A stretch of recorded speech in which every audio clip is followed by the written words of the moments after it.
Innal hamdalillah nahmaduhu wa nasta'inuhu wa nastaghfiruh wa na'udzu billahi min shururi anfusina wa min sayyiati a'malina may yahdihillahu fala mudhillalah wa may yudlil fala hadiyalah. Asyhadu an la ilaha illallah wahdahu la syarikalah wa asyhadu anna Muhammadan abduhu wa rasuluh. Allahumma salli wa sallim wa barik ala Muhammad wa ala alihi wa sahbihi ajmain amma. Qala Allah Ta'ala fil Qur'anil Karim, a'udzu billahi minasyaitonir rajim. Ya ayyuhalladzina amanu taqullaha haqqa tuqatih wa la tamutunna illa wa antum muslimun. Ya ayyuhan nasu taqu rabbakumul ladzi khalaqakum min nafsin wahidah wa khalaqa minha zawjaha wa batha minhuma rijalan katsiran wa nisaa'a wattaqullaha alladzi tasaaluna bihi wal arham innallaha kana 'alaikum raqiba. Ya ayyuhalladzina amanu taqullaha wa qulu qawlan sadida yuslih lakum a'malakum wa yaghfir lakum dhunubakum wa may yuti'illaha wa rasulahu faqad faza fawzan 'azima. Qala Rasulullah sallallahu alaihi wasallam fa inna khairal hadis kitabullah wa khairal hadi hadi Muhammadin sallallahu alaihi wasallam wa syarrul umuri muhdatsatuha wa kullu muhdatsatin bid'ah wa kullu bid'atin dhalalah wa kullu dhalalatin finnar. Jamaah rahimani wa rahimakumullah. Marilah yang pertama dan utama selalu kita panjatkan bersyukur kita kehadirat Allah Subhanahu wa taala yang atas karunia-Nya kepada kita sekalian sehingga kita dimudahkan untuk hadir bersama-sama dalam rangka menjalankan salah satu kewajiban kita, yaitu ibadah salat jamaah Jum'ah sebagaimana Jum'ah-Jum'ah yang telah lalu. Dan marilah rasa syukur kita kepada Allah Subhanahu wa taala kita wujudkan dalam bentuk peningkatan taat dan takwa kita kepada Allah Subhanahu wa taala melalui peningkatan ibadah-ibadah kita sebagaimana ibadah-ibadah yang dicontohkan oleh Rasulullah sallallahu alaihi wasallam. Dan marilah kita membiasakan bersolawat kepada Nabi Muhammad sallallahu alaihi wasallam sebagaimana bahwa Allah dan para malaikatnya pun bersolawat kepada beliau. Semoga salawat dan salam selalu tercurahkan kepada junjungan kita Nabi besar Muhammad sallallahu alaihi wasallam beserta seluruh keluarganya, para sahabat-sahabatnya dan umatnya, termasuk kita sekalian sampai akhir zaman. Jamaah Jum'ah rahimani wa rahimakumullah. Tahun 1445 Hijriah baru saja mulai, dan ini merupakan Jumat yang kedua pada tahun ini. Maka marilah kita kenang kembali peristiwa hijrah Nabi dan para sahabatnya yang kala itu karena penderitaannya dalam menjalankan syariat Islam sehingga harus dikejar-kejar oleh saudara-saudaranya, sehingga untuk menjalankan ibadah dengan baik maka beliau menganjurkan kepada umatnya untuk berhijrah. Hijrah yang pertama ke Habasyah, yang terakhir adalah ke Madinah. Yang kemudian hijrah Nabi kita peringati sebagai awal permulaan tahun Hijriah. Jamaah Jum'ah rahimani wa rahimakumullah. Kondisi sekarang mungkin sangat berbeda dengan kondisi waktu itu, sehingga mungkin kita tidak perlu harus hijrah pindah dalam arti mencari tempat yang kondusif untuk menjalankan agama. Sehingga sebagian ulama memaknai hijrah sebagai perpindahan dari kekufuran ke keimanan, dari keburukan kepada kebaikan, dari negatif ke positif. Sehingga banyak artis-artis yang mengatakan hijrah, ternyata hijrah yang dimaksud adalah dari kekufuran menuju keimanan. Oleh karena itu, mari kita jadikan tahun demi tahun adalah satu introspeksi pada kita, apakah kita sudah meningkat dari tahun yang lalu ke tahun yang akan datang atau tahun sekarang. Bahwa pergantian tahun pada dasarnya adalah alamiah. Artinya tidak ada yang istimewa. Yang istimewa adalah bahwa menunjukkan kesempatan kita beribadah kepada Allah Subhanahu wa taala sudah berkurang 1 tahun. Tetapi orang yang biasanya diukur adalah umur kita. Umur kita dengan bergantinya tahun kita bertambah 1 tahun. Oleh karena itu kesempatan ibadah kita mulai berkurang. Sedangkan firman Allah subhanahu wa ta'ala di dalam surat Ad-Dariyat ayat 56, dan insya Allah semua kita sudah hafal. A'udzubillahi minasyaitonirrajim wa ma khalaqtul jinna wal insa illa liya'budun.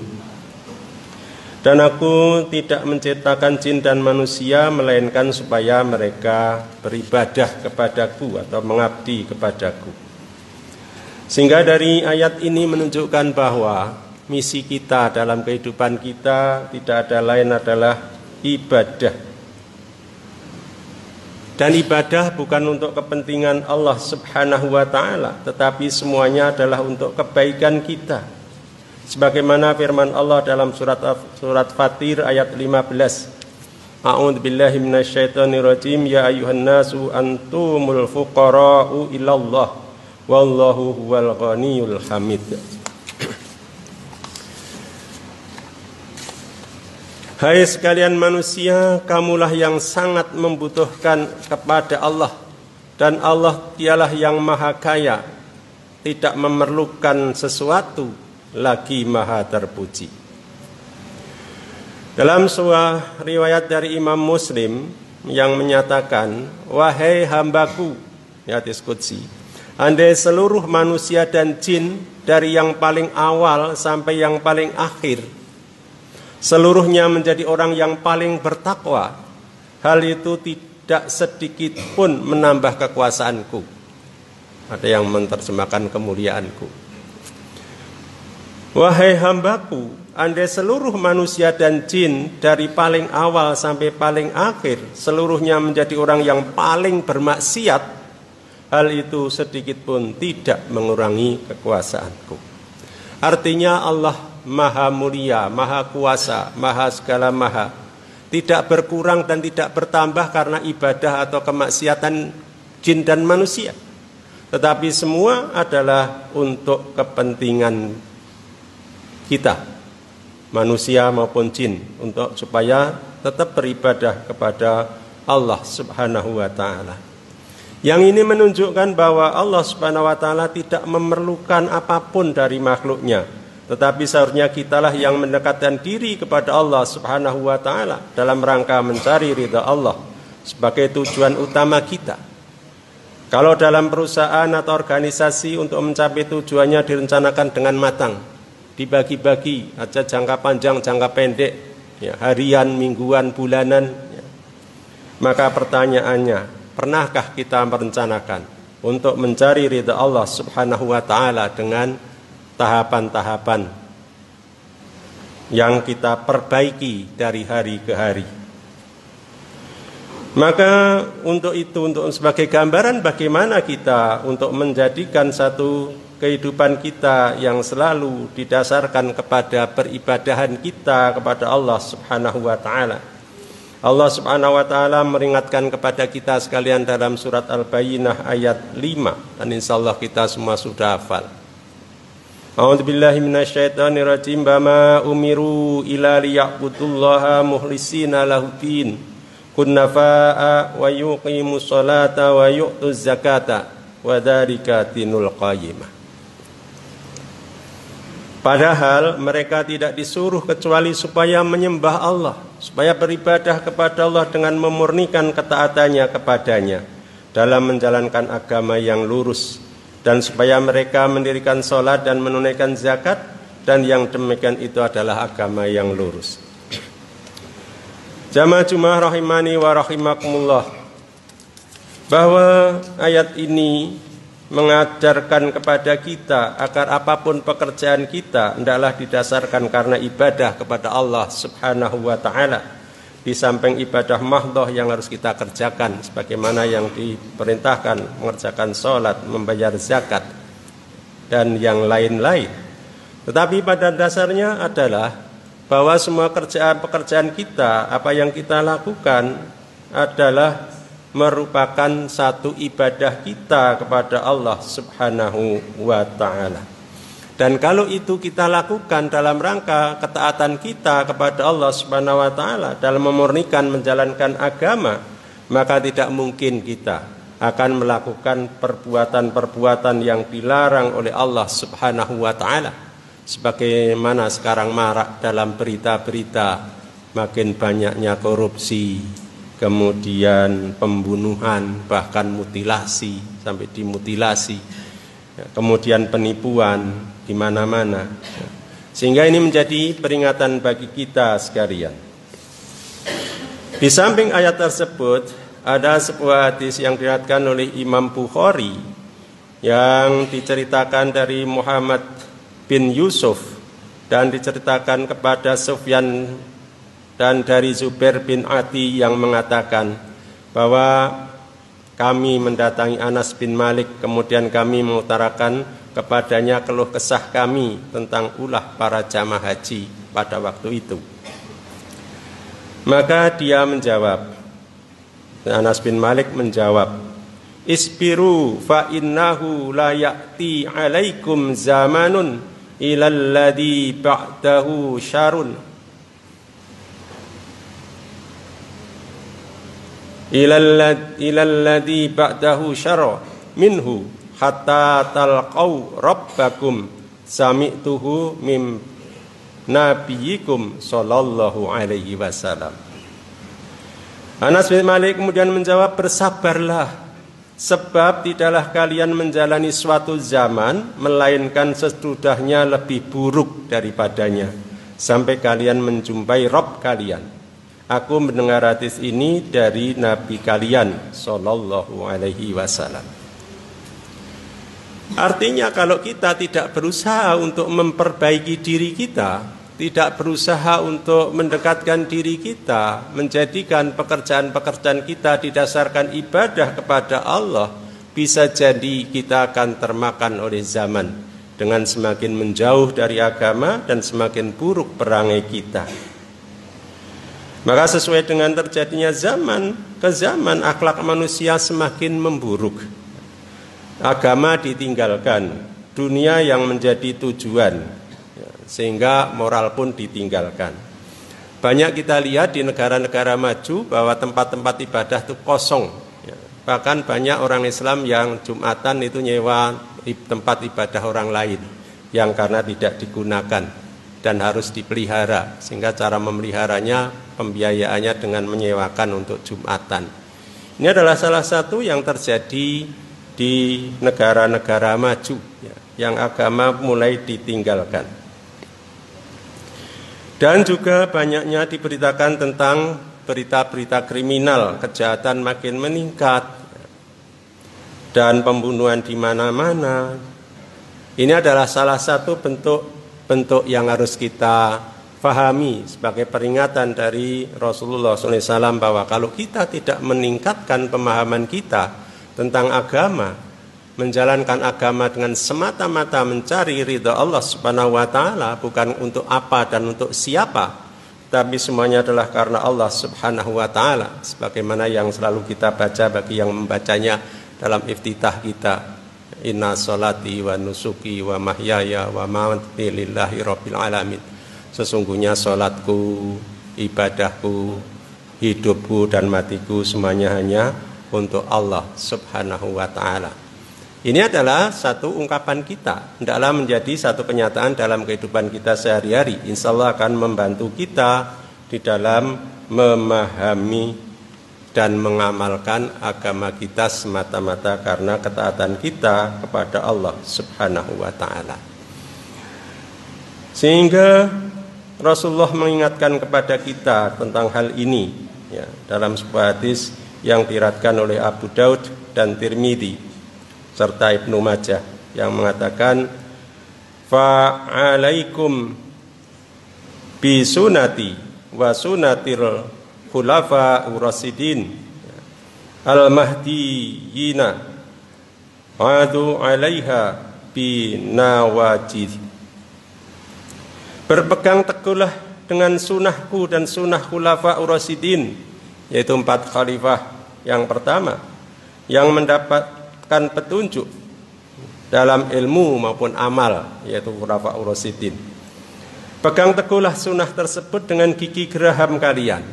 Ini menunjukkan bahwa di samping kita mengamalkan Al-Quran, maka perlu kita mendapatkan penjelasan bagaimana pengamalannya dengan tuntunan dari sunnah Nabi. Dan kita diminta untuk menggigit dengan geraham kita, artinya kita pegang dengan sungguh-sungguh untuk menghindarkan kerusakan moral kita. Maka hendaknya selalu kita meningkatkan pemahaman agama kita dan mendidik anak-anak kita untuk menjadi anak-anak yang soleh maupun solihah. Dan jadikanlah diri kita dan anak-anak kita orang-orang yang berilmu, terutama ilmu-ilmu agama. Baik ilmu keduniaan dan ilmu agama, dua-duanya adalah penting ya. Karena ilmu tanpa agama akan menjadi sangat cinta dunia, dan sebaliknya agama tanpa ilmu bisa jadi akan menyesatkan kita.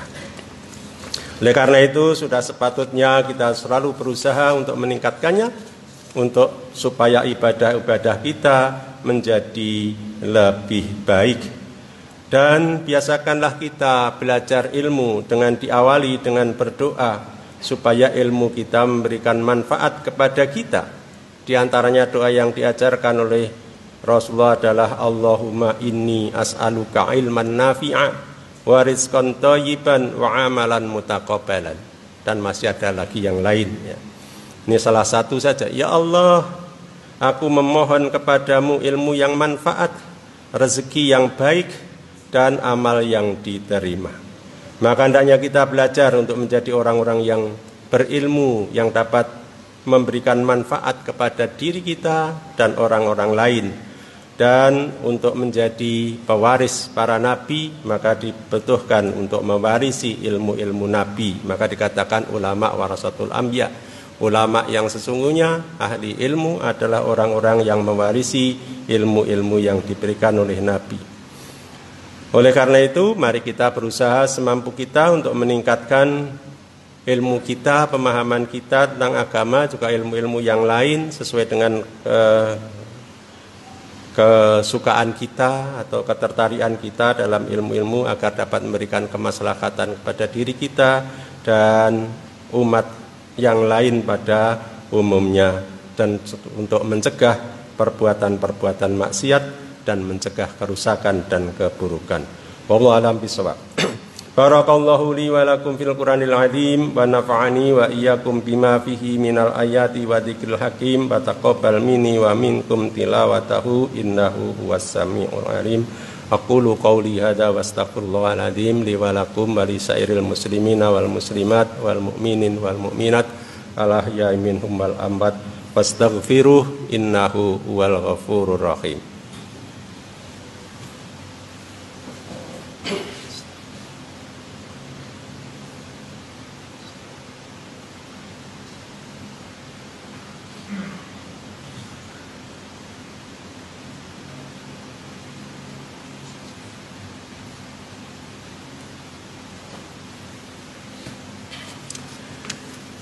Innal hamdalillah alladzi arsala rasulahu bil huda wa dinil haqq liyudhhirahu 'ala dini kullihi wa kafa billahi syahida.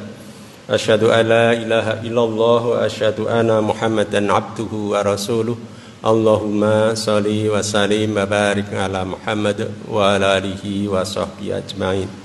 Amma ba'd. Ya ibadallah, usikum ba'aya bitaqwallah faqad fazal muttaqin. Jamaah Jumat rahimani wa rahimakumullah, marilah kita simpulkan apa yang ada di khutbah awal, bahwasanya pergantian tahun adalah sesuatu yang alamiah, bukan sesuatu yang luar biasa, sehingga tidak harus kita menyambut menjadi gegap gempita. Tapi bagaimana dapat memberikan renungan kepada kita bahwa kesempatan kita dalam beribadah, berkarya ataupun bekerja sudah berkurang 1 tahun, sehingga tinggal kita menunggu sisanya. Dan bagaimana kesiapan kita dalam perencanaan ke depan kita, suka atau tidak suka, bahwa kita akan berakhir satu saat, yang kita kelebihannya atau kerugiannya tidak tahu kapan itu akan berakhir, sehingga kita perlu mempersiapkan setiap saat dengan berusaha untuk selalu beribadah kepada Allah Subhanahu wa taala, karena kita memang diciptakan oleh Allah Subhanahu wa taala. Tidak ada lain, tujuannya adalah supaya beribadah kepada Allah Subhanahu wa taala. Dalam rangka ibadah dapat dilakukan dengan berbagai macam, selama itu adalah mengikuti petunjuk-petunjuk Allah ataupun utusannya, insya Allah akan menjadi satu ibadah. Bahkan salah satu yang pernah ditanyakan oleh sahabat kepada Nabi adalah pada waktu Nabi menyatakan bahwa meletakkan syahwatnya kepada istrinya adalah ibadah, sehingga sahabat bertanya, apakah demikian ya? Maka kemudian Rasulullah menjawabnya, seandainya meletakkannya di tempat yang lain apakah tidak berdosa? Berdosa. Maka meletakkan pada tempatnya adalah satu ibadah. Artinya pekerjaan-pekerjaan yang kita mungkin tidak pernah terlintas di dalam pemikiran kita bahwa itu adalah bagian dari bentuk ibadah kita kepada Allah Subhanahu wa taala, maka masih banyak contoh-contoh yang lain yang dapat kita terapkan sebagai bentuk ibadah kita di luar ibadah-ibadah mahdhah. Oleh karena itu, mari kita akhiri dengan berdoa kepada Allah Subhanahu wa taala agar apa-apa yang dikaruniakan kepada kita ditambahkan nikmat-nikmat yang lain, agar kita lebih pandai bersyukur dan meningkatkan ketaatan kita kepada Allah Subhanahu wa taala. Innallaha wa malaikatahu yusholluna 'alan nabi ya ayyuhalladzina amanu shollu 'alaihi wa sallimu taslima. Allahumma shalli wa sallim wa barik 'ala Muhammadin wa 'ala alihi wa sahbihi ajmain walhamdulillahi rabbil alamin.